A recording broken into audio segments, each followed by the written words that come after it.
I didn't mean to ask a stranger to feed my baby. I just needed a yes from someone who knew me. My name's Emma. I stared at my phone with shaking hands. I only had $2.13 in the bank, and my baby's formula was already watered down more than it should have been. One last desperate text meant for my brother was sent to the wrong number. But what came next didn't just feed my baby. It flipped my entire life upside down. And if you think fate doesn't text back, wait until you hear who answered. That night, I was sitting on the edge of a second-hand sofa that dipped in the middle. The baby monitor crackled beside me. Grace had just fallen asleep, her tiny chest rising and falling with that kind of peaceful rhythm only babies have when they don't know the world yet. I looked at my phone. I looked at my hands. Then I looked back at my phone. There were exactly $2.13 left in my checking account. And no formula milk. I'd already diluted the last bottle twice. I told myself it was just water weight, just stretching it for one more feeding. But deep down I knew what I was doing. I was gambling with her hunger and I was out of options. The message I typed wasn't even a full sentence at first. Just the words. Need help. Formula milk. Grace. Then I erased it, too blunt, too raw. I tried again. James, I hate to ask again, but I need $40 for Grace's formula. I get paid Friday. I swear I'll pay you back. I stared at it for a few seconds. That mix of shame and fear, it does something to your spine. Makes it hard to sit up straight. I hit send. And then I waited. In the quiet. In the hum of a refrigerator that sounded louder than it should. In the pause between hope and heartbreak. My phone buzzed. Not James. It was a number I didn't know. I think you have the wrong number. It was like my lungs stopped working. I clicked back on the message. And there it was. I had typed his new number wrong. One digit off. I felt the heat crawl up my neck. The shame came fast. I texted back. I'm so sorry. Please ignore that. Wrong number. I threw the phone down next to me. I wanted to disappear inside that couch. Another failure, another moment of not being able to hold it together. But I didn't have the energy to cry about it anymore. That's the thing no one tells you about being in survival mode. You stop crying. There's no room for it. A minute passed. Then two. I was about to put the phone away when it buzzed again. Is your baby going to be okay? What? I stared at the screen. Who was this person? And why did they care? I hesitated. Maybe it was a scam. Maybe it was something worse. But exhaustion does things to your judgment.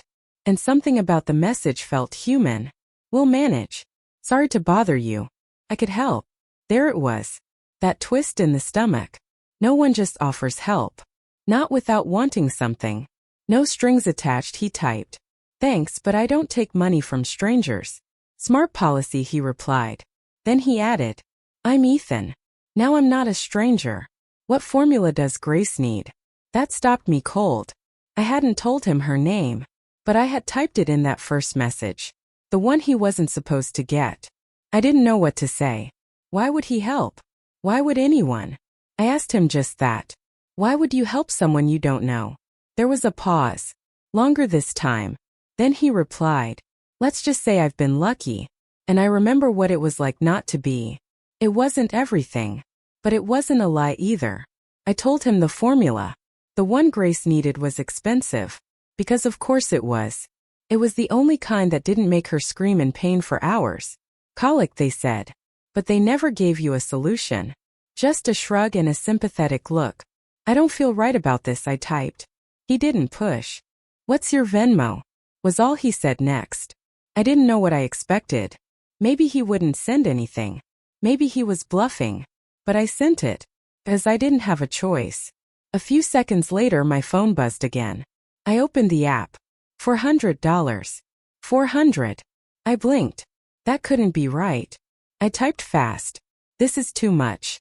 I can't accept this. Consider it in advance, he replied. For the next few months. One less thing to worry about. That was the moment. The one where everything cracked. Not when I got laid off from the accounting firm. Not when my brother moved across the country and left me with no one to call. Not when the landlord slipped the late notice under my door. But this. A stranger. Offering help with no angle, no tone, no judgment. The kindness broke me. I didn't even know how to say thank you in a way that fit the moment. So I just typed, "Thank you." And he said, "You're welcome, Nora. Take care of Grace." That was it.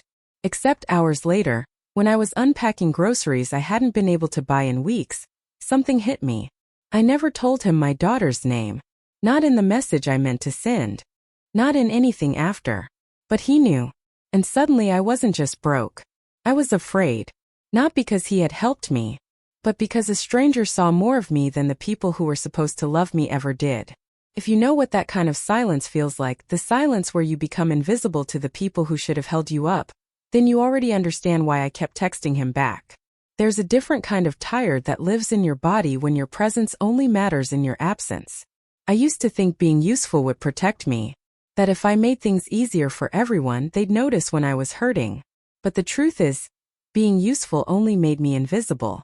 My brother Daniel was always the sun in the room. He didn't have to try. People just leaned toward him. "He's going places," that's what they always said. And I believed it. I was proud of him. Still am in some way. But when you grow up in someone else's spotlight, you learn how to shrink without being told. My place was quiet, helpful, out of the way. I remember one Christmas I was maybe 9. Daniel got a new bike. Red, polished, still smelling like plastic and grease. I got a sweater that was 2 sizes too big. The tag still read clearance. Mom said, "You needed something warm for school anyway." And I nodded. Because what else do? You smile. You say thank you. You fold yourself smaller so the disappointment has somewhere to sit. Years passed and nothing really changed. Daniel graduated. Big celebration. A rented hall. Toasts. Laughter. I graduated 3 years later. No party. Just a "that's great, sweetheart" over speakerphone while they were on their way to the airport.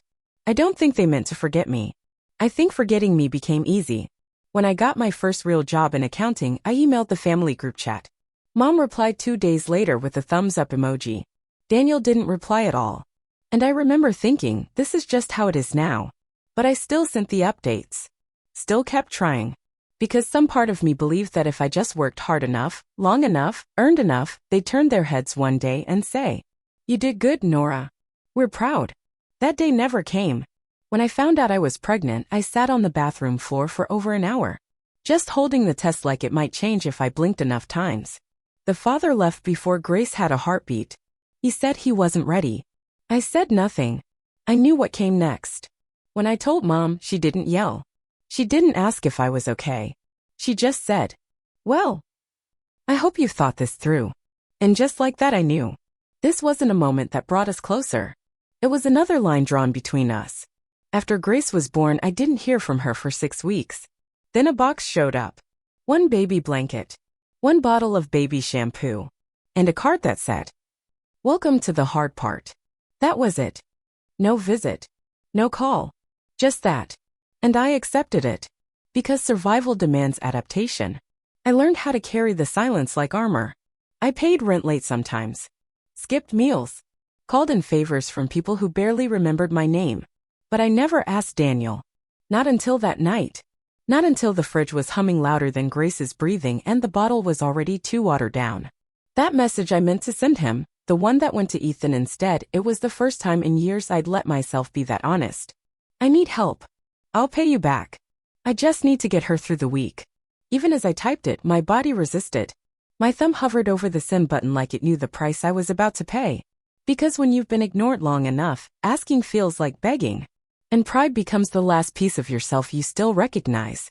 I pressed send. 1 wrong digit. 1 tiny mistake. And somehow the message landed exactly where it needed to. It wasn't Daniel who responded. It was Ethan. A man I didn't know. A man who didn't owe me anything. But in that moment he offered something my own blood never had. He offered to see me. Not pity me. Not fix me. Just acknowledge the weight I was carrying. And even though I didn't trust it, even though everything in me screamed don't believe it, I kept texting back. Because something inside me, something buried under years of family silence, whispered, "What if this is different?" And I was too tired to shut it out. If you've ever been the one in your family who was only called when someone else needed something. If you've ever spent holidays alone while pretending you preferred it. If you've ever been told you were strong when all you ever wanted was to be held. Then you already know what I was feeling. Not sadness. Not even loneliness. Just that soft, constant ache of being the one no one checks in on. And when you live there long enough, kindness feels like a trick. So yes, when Ethan offered help, I flinched. When he sent $400, I nearly deleted the app in panic.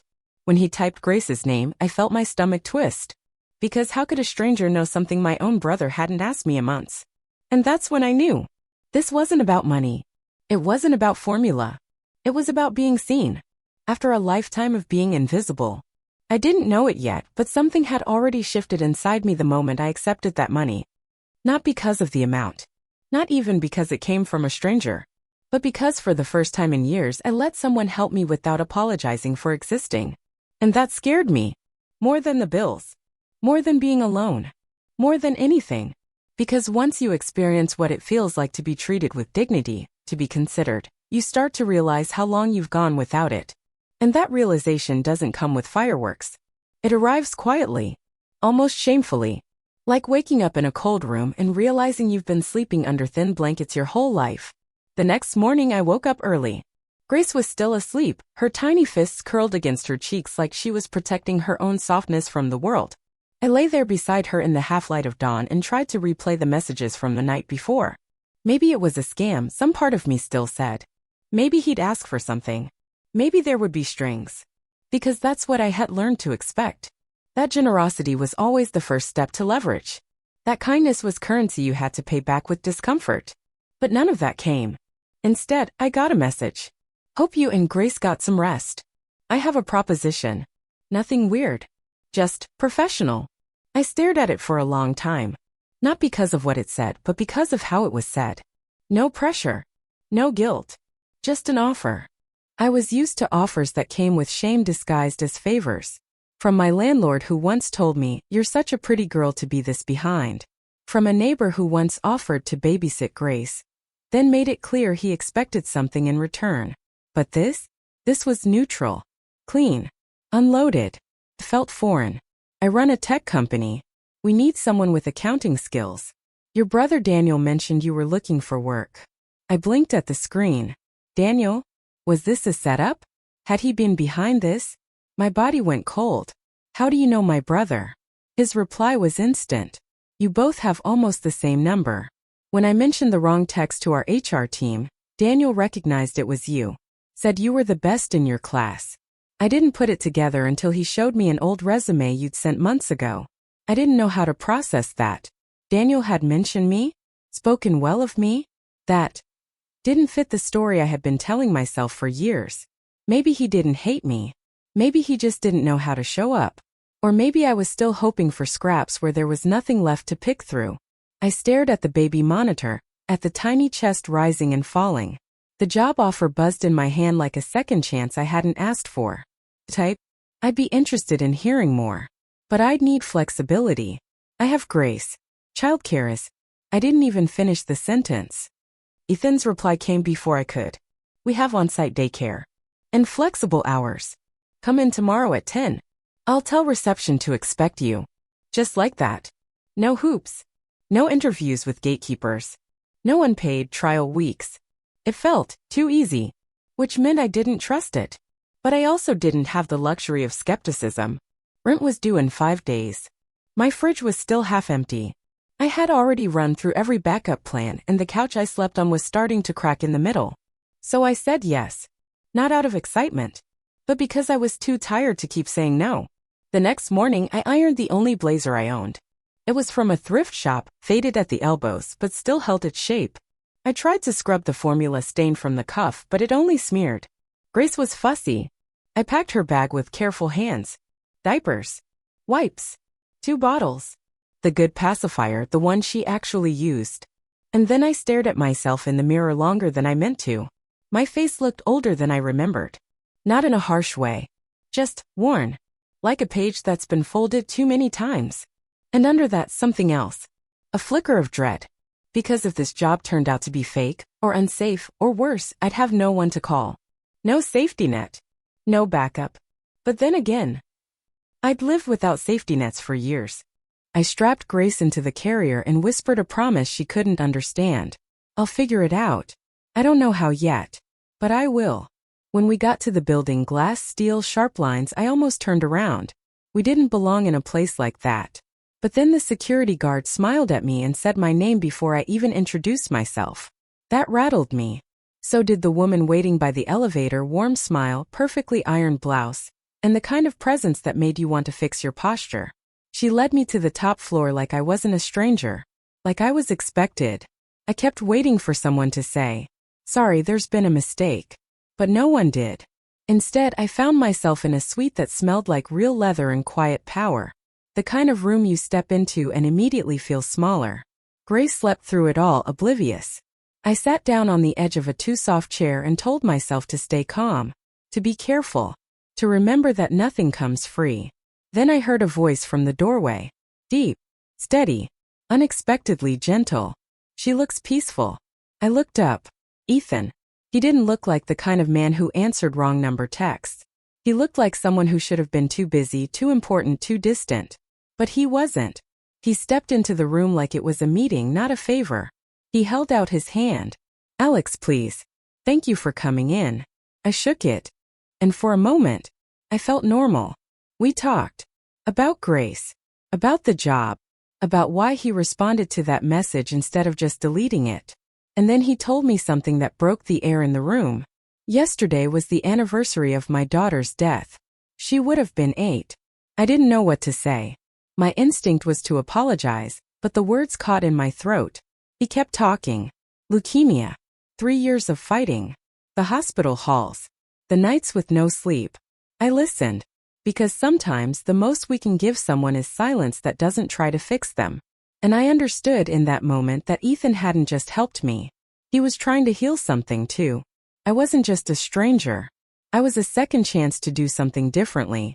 And that's when I learned the lesson I didn't know I needed. That not all help is transactional. That sometimes people carry guilt in their chests so tightly, they need somewhere to place it gently. And if you let yourself accept the moment for what it is, you might both walk away lighter. When I got home that afternoon, Grace was still asleep in the carrier, her little mouth twitching with those baby dreams I'd never understand. I sat down on the floor next to her and let my back rest against the wall. I didn't move for a long time. The grocery bag sat untouched on the counter. My phone buzzed twice. I didn't check it, because I was sitting with something I hadn't felt in a long time. Stillness. Not relief. Not peace. Just the absence of survival mode adrenaline.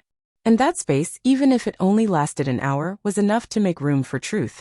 I'd been living in constant bracing, constant flinch, constant what if. And now for a moment I didn't have to. I thought about the way Ethan had looked at Grace.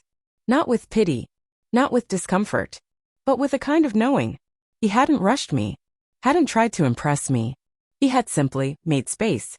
And that rattled something in me, because my whole life had been shaped around the opposite.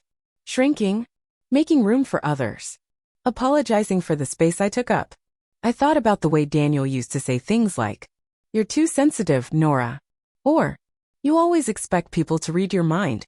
But maybe I wasn't asking too much. Maybe I was just asking the wrong people. It's a painful shift when you stop blaming yourself for being unseen and start holding others accountable for not looking. And once I saw that, I couldn't unsee it. It wasn't just about my family, or the job, or the baby formula. It was about worth. My worth.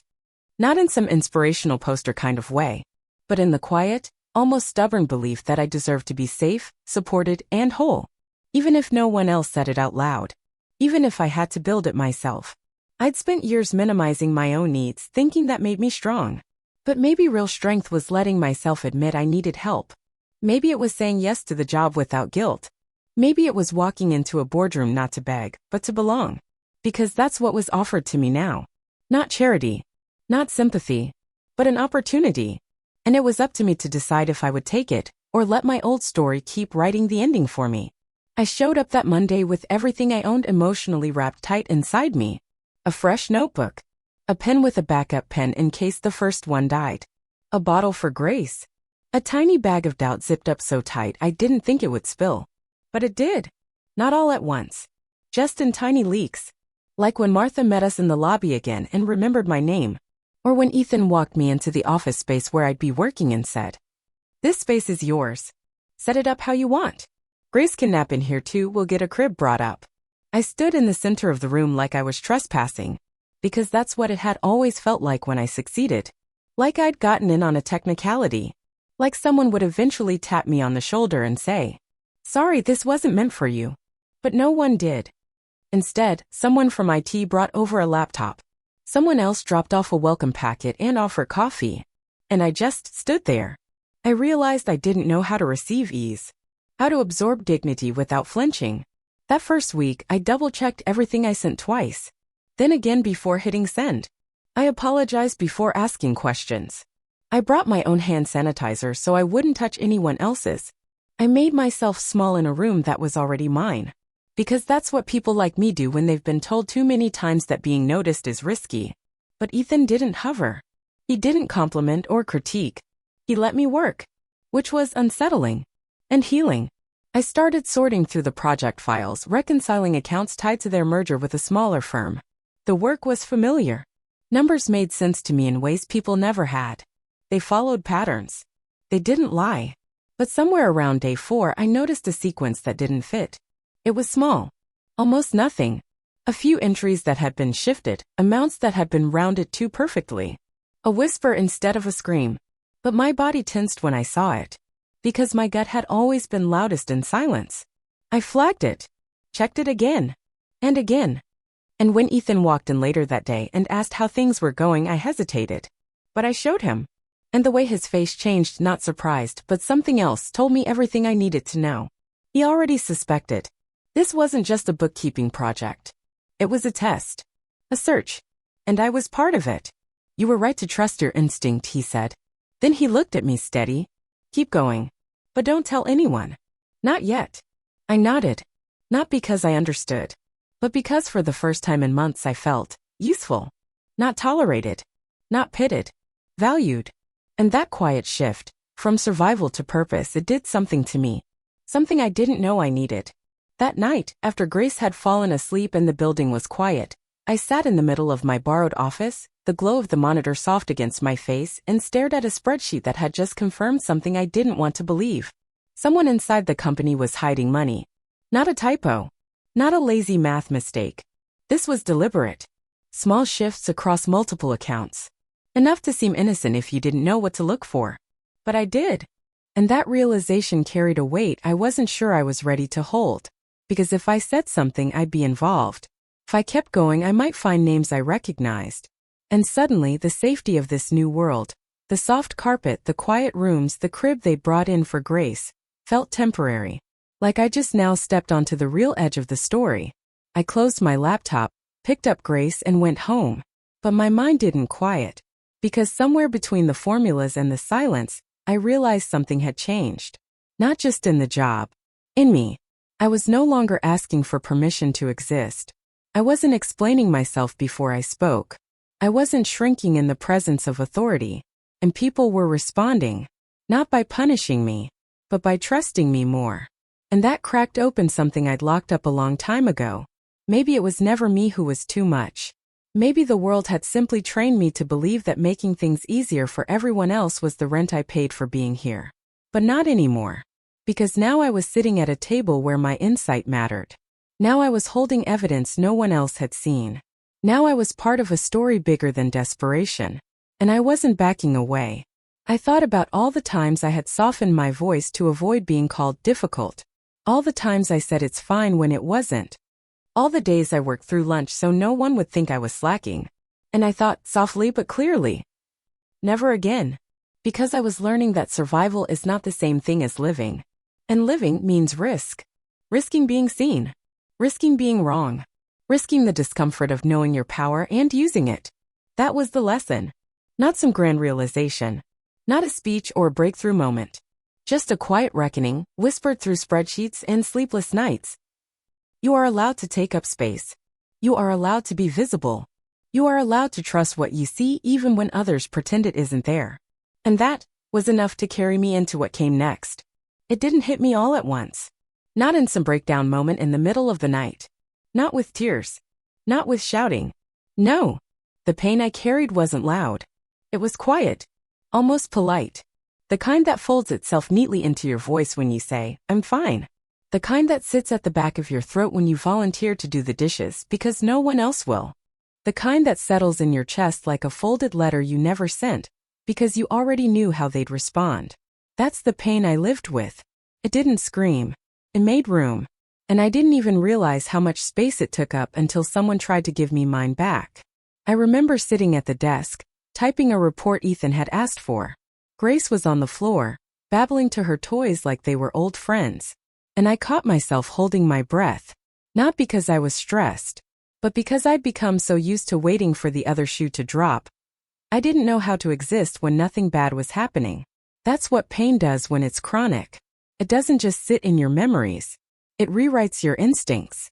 I had trained myself to expect disappointment before joy, to downplay gratitude before anyone could use it against me, to solve my own problems before anyone could say you made your bed, now lie in it.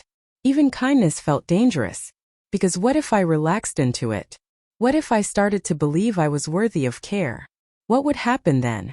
That's the wound I carried. Not the loss of love, but the erosion of belief that I was ever someone people chose. I was the backup plan. The one you texted when your first pick didn't answer. The one you thanked too casually for doing too much. The one you forgot to invite, then told we just assumed you were busy. And I believed them. I swallowed every version of less than they handed me, and called it humility. I confused invisibility with peace. But inside I was hungry. Not for praise. Not for applause. For presence. For someone to sit next to me and not ask for anything. Not hand me a task. Not smile only when I was serving. Just be there. For me. And now that someone was showing up, I didn't know how to receive it without flinching. Because the deepest betrayal I ever lived through wasn't a man leaving. It wasn't a job letting me go. It wasn't a friend disappearing when I became inconvenient. It was spending years being good, quiet, dependable, useful, and still being treated like an afterthought. That's the betrayal that lingers. When you do everything right, everything they ask, everything that makes you easier to love, and it's still not enough. It doesn't break you. It wears you down. Until even the voice in your own head stops asking, "What about me?" Started with a knock. Not loud. Not rushed. Just deliberate. Like someone already knew they were about to change the temperature in the room. I looked up from my screen. Grace was asleep in the travel crib. Her cheeks red from teething. The little giraffe blanket tucked under her chin like always. And standing in the doorway, blocking the light, was a man I hadn't met yet. Tall. Pressed suit. Smiling in the way people smile when they're testing your boundaries. "You must be Nora." His tone wasn't warm. It was rehearsed. I stood slowly. Not out of fear. Just caution. The kind that had been bred into my bones. "And you are?" "Vincent. CFO. The name Ethan had told me not to involve. He stepped into the room without asking. Looked around like he was measuring something. Not the space. Me. "Quite the arrangement you have here. Private office. Bringing your baby to work. Alex must think very highly of you." There was nothing kind about the way he said it. It wasn't a compliment. It was a warning. I kept my voice even. I was brought in for a reconciliation project. The space was offered for Grace's care. I'm grateful for the flexibility. His smile stayed frozen. Of course. Very efficient. Just unusual. Especially considering you're not officially on payroll. Not in our system yet, at least. That sent a current through me. What did he mean by that? Was I not official? Had Ethan made arrangements off the books? Was that why he asked me to keep things quiet? Vincent stepped closer to the desk. "I understand you've been digging into some sensitive files. Accounting trails. Vendor merges. That sort of thing." I didn't respond. He nodded to himself, as if my silence confirmed something, then leaned in slightly. "Just remember, Miss Baker. This company was running fine before you got here. And it'll keep running long after you're gone." And just like that he turned and left. Didn't wait for a reply. Didn't look back. I stood there, heart racing. Palms cold. Not because I was afraid of him, but because I knew that tone. I'd heard it before. In a landlord's voice when I asked for a receipt. In a doctor's voice when I questioned a bill. In a boss's voice when I turned down overtime because Grace was sick. The voice of a man who wasn't used to being challenged. And who didn't like it when you didn't flinch. I didn't tell Ethan right away. Something in me needed space to process. To decide if I was just being paranoid. Or if I'd just been warned. But that same afternoon I got a call. Unknown number. I hesitated before answering because lately, nothing unknown had been accidental. Nora Baker. Yet. Detective Russo. Financial Crimes Division. We're looking into irregularities within Meridian Technologies. I understand you're currently contracted there? I froze. Every muscle in my chest pulled tight.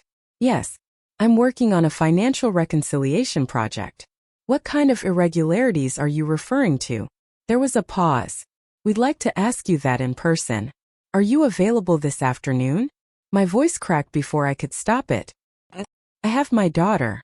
Can I bring her? We can provide accommodations. She gave me an address. And then the line went dead. I stood in that office staring at my reflection in the glass. And for the first time since that first desperate text to the wrong number, I considered running. Not because I was guilty, but because I knew how this looked. A stranger gives me money. I start working in a private office, with off-the-record access to internal financial files. And now the CFO is poking around. And the police are calling me by name. My hands were shaking when I called Ethan. He picked up on the first ring. Hey, the police called me. Financial Crimes Division. They want to question me, Ethan. And Vincent was just here. He knows something. He's watching me. There was silence on the line. Then a heavy breath. This is happening faster than I thought. His voice wasn't surprised. It was resigned. Nora, I need to tell you something. And I need you to trust me. Don't do that, I snapped. Don't use that word unless you mean it. What is going on? Am I being used? Am I being set up? He didn't argue. He just said, meet me in my office. Now, don't talk to anyone else. Not even Daniel. I hung up, gathered grace, and walked. Fast. Not because I was afraid, but because for once, I wasn't going to let someone else write the story for me. The elevator felt slower than usual. Each floor it passed through, I kept repeating the same 3 words in my head. This is real. I had walked into this job thinking it was a miracle. A twist of fate. A soft landing. But this was something else. Something deeper. Sharper. By the time the doors opened, I wasn't just nervous. I was angry. I walked straight into Ethan's office without knocking. He was already waiting. Standing at the window, sleeves rolled up, jaw tight. He turned when he heard me. And I didn't wait for him to speak. You need to tell me everything. Right now. Why am I being questioned? Why does the CFO know my name? Why does this feel like I've been placed in the middle of something I didn't agree to? He nodded slowly. Didn't deny it. Didn't lie. Just walked over to his desk, opened a drawer and pulled out a thick folder. He placed it gently on the table between us. You weren't randomly assigned to me, Nora. The wrong number, that was real. But once I saw your name, once I realized who you were, I remembered what your brother had told me. I stepped back. So you targeted me. He winced, but didn't argue. We needed someone from the outside. Someone clean. Someone who wouldn't be seen coming. Vincent has been laundering money for over a year. The board was divided. HR was compromised. I didn't know who to trust. But when you sent that message, he paused. It was like the universe handed me the one person I could use and protect. That word hit like a stone. Use. I felt Grace shift in my arms. She could feel it too, that spike in my pulse. That crack in my voice. You used my situation. My fear. My desperation. You made me think I was chosen because I was smart. 'Cause I was good. But it was because I was alone, wasn't it? Because I had no one to question anything. His face twisted. No. I chose you because you were brilliant. Because your resume. Don't. I cut him off. Don't wrap this in flattery. I didn't want compliments. I wanted the truth. And the truth was this. Even the one person who had shown me kindness had done it with a purpose. Even the miracle had terms and conditions. He stepped forward, voice lower now. Nora, I'm sorry. I should have told you sooner. But everything I've done since, every accommodation, every decision, it's been real. I'm working with the FBI. They're coming tomorrow. We're going to confront Vincent. But we need what you found. I stared at him. The room was so quiet I could hear the hum of the thermostat. And then softly, "You need me to be brave again." He didn't speak. Because he knew that's what this was. This wasn't about numbers anymore. It was about walking into the same fire that had burned me before. And choosing not to run. Before I could respond, the door burst open. Martha. Always composed. Always deliberate. But now her hands were shaking. Her voice too. "And they're here." "Who?" "Board security. And police. They're saying there's been embezzlement. And they're saying you're responsible." I blinked. Didn't move. She wasn't done. "They have a warrant. And they named Nora as an accomplice." Time stopped. I looked down at Grace. Her eyes still fluttering in half-sleep. No idea what world she'd just been born into. My heart was pounding. My breath was shallow. Ethan turned to Martha without hesitation. "Take her. Now. Use the private elevator. Go to the safe house. You know the one." I stepped back. "The what?" "Ethan, I can't." He grabbed my shoulders. Not hard, but firm enough to break through the shock. "Nora, if they take you in now, they'll separate you from Grace while they process everything. Vincent's trying to frame both of us. You have to go. Just for a day. Until I can get to the FBI." My mouth opened, but no words came. 'Cause I knew he was right. And that was the worst part. I didn't trust him completely. But I trusted the fear in his eyes. And I trusted the way my own body screamed protect her above everything else. I nodded once. Fast. Then I was moving. Fast. Gathering the bag. The files. My phone. Grace's blanket. The folder with my notes. Martha was already guiding me toward a hidden panel behind a bookcase. I didn't ask how she knew it was there. I just followed. Before I stepped inside the elevator, I looked back. Ethan was standing in the center of his office. His jaw set. Shoulders square. He looked like a man preparing for war. And before I could say anything, he said quietly, "Everything I feel about you and Grace is real." The doors closed. And I let them. We arrived at the safe house 15 minutes later. It wasn't much. Just a small apartment in a secure building. But it was warm. Stocked. Diapers. Formula. Bottled water. Paper towels. Someone had thought this through. And that terrified me even more. Because if you plan for a betrayal that thoroughly, you've been living with the threat of it longer than you admit. Martha didn't speak much.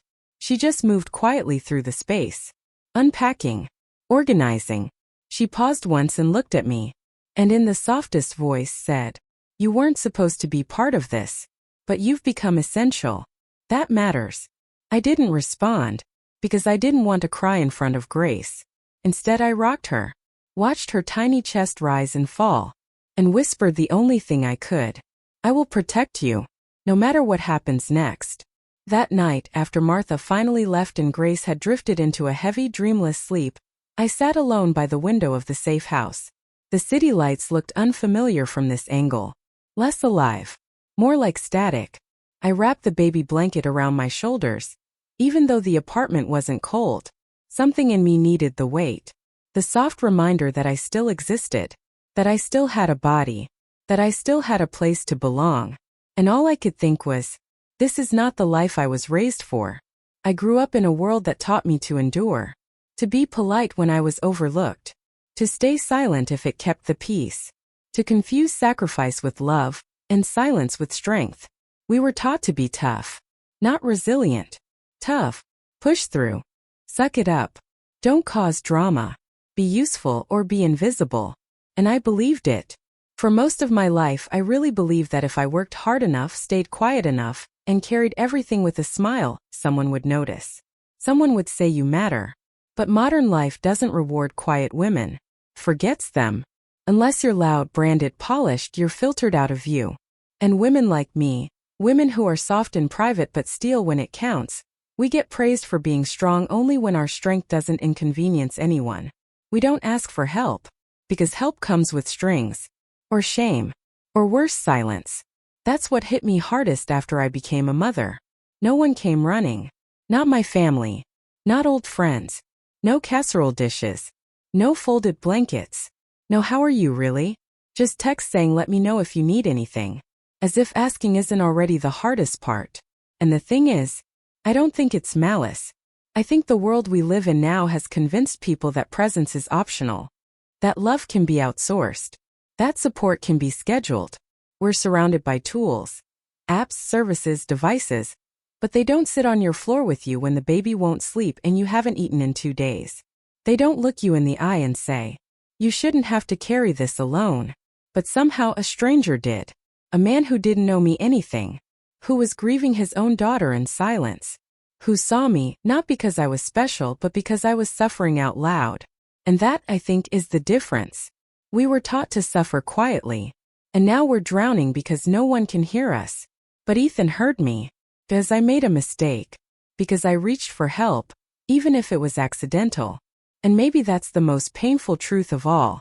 Sometimes the only way to be seen is to break. And I don't want to live like that anymore.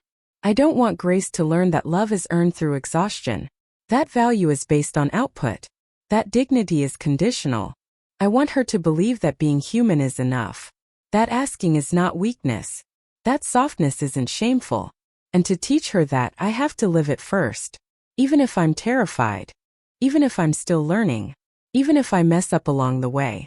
Because maybe that's the new strength. Not toughness. Not silence. But honesty. The kind that says, I'm tired. But I'm here. I'm scared. But I'm still moving. I've been erased. But I remember who I am. And I'm not disappearing again. Morning came and with it silence. Not the kind you get after the storm when things are over. This was the silence before something breaks open. The kind where everything still looks the same but nothing feels safe anymore. I fed Grace slowly, trying to keep my hands from shaking.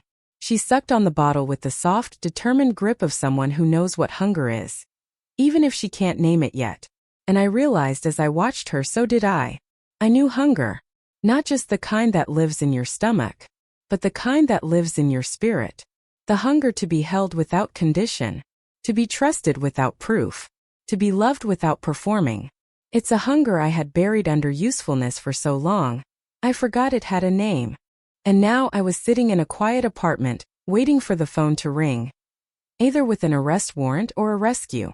I checked my phone again. No word from Ethan. No update from the detective. Just the stillness of consequence. That's when it hit me. No matter what happened next, this moment was mine. No matter how this unfolded. I had already crossed a threshold I couldn't uncross. Because I had stopped asking who I needed to become to be worthy. And started asking who I already was beneath the exhaustion. And the answer was simple. I was a mother. Not just to Grace. To myself. To the parts of me that had been left to cry in the dark for too long. I was here. I had stayed. I hadn't disappeared. Even when it would have been easier. That mattered. That counted. Even if no one clapped. Even if the board didn't believe me. Even if Ethan never called back. Even if I was walking into a courtroom alone. I was no longer afraid of being seen. Because I had finally seen myself.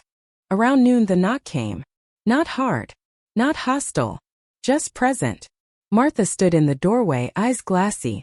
She stepped inside without speaking, then handed me a phone.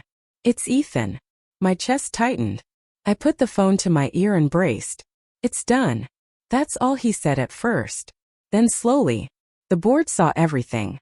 Your files. Your audit trail.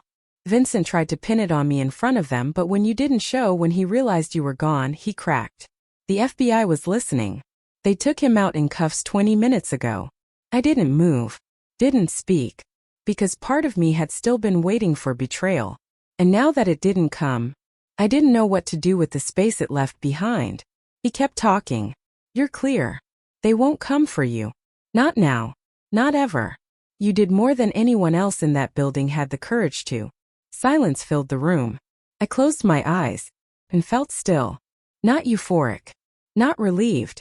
Just returned. Like a part of me that had been exiled finally walked through the front door. And for once no one made her feel like a burden. Ethan's voice softened. I know I crossed a line. Bringing you in the way I did. But nothing I feel for you is strategic, Nora. Nothing I want from you has conditions. I opened my mouth to answer, but nothing came out, because in that moment I wasn't ready to forgive. And I didn't need to. Forgiveness isn't the goal. Clarity is. And I was finally clear. I had value before I was useful. I had a voice before anyone listened. I had worth before anyone said my name. And nothing, not Ethan's regrets, not Vincent's fall, not the job title they now wanted to hand me, could give me what I had already claimed for myself. That evening, I walked Grace through the tiny neighborhood near the safe house. The streets were quiet. A few porch lights flickered on early. Somewhere in the distance a dog barked low and lazy. Grace was finally calm, her little head resting against my collarbone like she knew the danger had passed. I watched her eyelashes twitch as she drifted deeper into sleep, and I realized I had made it here, on my own 2 feet. No collapse, no breakdown, just presence. There would be more to figure out. The company wanted to offer me a permanent role. Head of internal audit. Full benefits. A real contract. Daniel had texted too. I'm proud of you. I didn't know everything you were dealing with. I should have asked. And maybe one day I'd answer him. Not to reopen the wound, but to say gently, I don't need to be rescued. I just needed to be remembered. And Ethan, he hadn't pushed. No flowers. No phone calls. Just one text. I hope you're breathing easier today. I'm here. However you need. Or don't. And somehow that was enough. Because this was no longer a story about being saved. This was a story about waking up. From invisibility. From compliance. From the lie that being small would keep me safe. And the truth? There is no safety in self-erasure. There is no dignity in waiting to be chosen. You either walk back into yourself, or you keep shrinking until even the mirror forgets your name. That night I wrote something down. On real paper. With a pen I bought myself. Just one line. I will not disappear to make others comfortable. And I meant it. Weeks passed. Not all at once, slowly. Like fog lifting 1 inch at a time. I didn't go back to the same life. Because the same life no longer fit. I took the new position. But I set boundaries. No late night calls. No unpaid hours. No smiling through discomfort just to make the room feel easier. I still worked hard. Still showed up early. Still ran the numbers like my name was on the building. But now I took up space in every room I entered. Not because I wanted power, but because I stopped apologizing for having needs. And Grace, she thrived. She laughed more. Slept longer. Ate better. And maybe it wasn't just the formula. Maybe it was the calm in me she could finally breathe. I even saw Ethan again. Eventually. It wasn't a grand reunion. It was a quiet moment in a city coffee shop, where we talked like 2 people who'd walked through fire, and didn't need to explain the burns. He asked if there was still a place for him. I didn't answer right away, because healing isn't quick. But I did say this, if you ever see me start to shrink again, remind me who I've become. And he nodded. Softly. I will. I don't know how your story ends. I don't know what wrong number you've dialed in your own life, or what silence you've been living inside of. But I do know this. You don't have to break to deserve help. You don't have to disappear to be loved. You don't have to be the strongest person in the room just to earn a place in it. You're allowed to take up space. Even if no one claps. Even if no one notices. Even if the only person who sees it at first is you. And if this story met you at a moment when you needed to hear that, then maybe it wasn't an accident. Maybe it was your wrong number. Maybe it was your beginning. Next time I'll tell you what happened when Grace turned 3. And ask me if love means always saying yes. That question unraveled something I wasn't ready to face. But you should. Because it's a question we all ask, whether we say it out loud or not. And the answer? Changes everything. Don't miss it. Stay close. We're just getting started. If any part of this story echoed something you've lived through, if you've ever felt forgotten, or found your strength in the middle of your silence, I'd really love to hear from you. Not just a reaction, but you. What did it make you feel?